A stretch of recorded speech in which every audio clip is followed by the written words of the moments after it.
It may have been dry in London Thursday morning, but it was raining elsewhere in Britain, a reflection of the political storm that's been brewing ahead of the country's crucial election day. Polls have judged the race too close to call between the country's three major parties.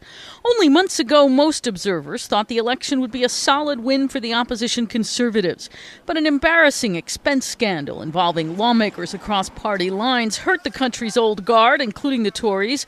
Leader David Cameron's elite background also could be damaging when many voters face economic hard times.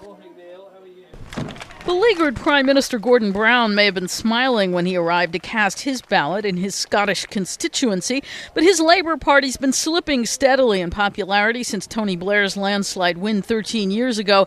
His cause wasn't helped by his recent campaign gaffe, where a live microphone caught him calling an elderly voter a bigot.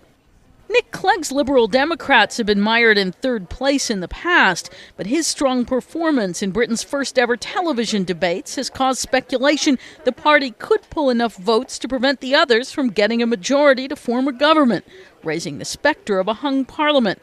That worries the markets as Britain is running a record budget deficit, and it concerns voters like Jules Oldroyd and David Hobson as well. It's going to be a weak government, whichever one wins the election.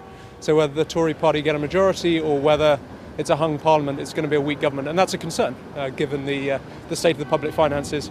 You want a strong government at this time. I think how a new government is going to sort out the national debt, I think that is probably the biggest issue I think this country faces. Britain's influential newspapers have weighed in with their final recommendations on the vote.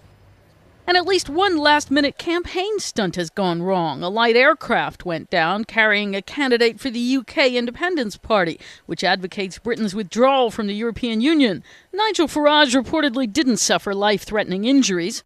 In a matter of hours, however, it should become evident if Election Day results wrecked any of the hopes of the major party candidates. Karen Sloan, The Associated Press.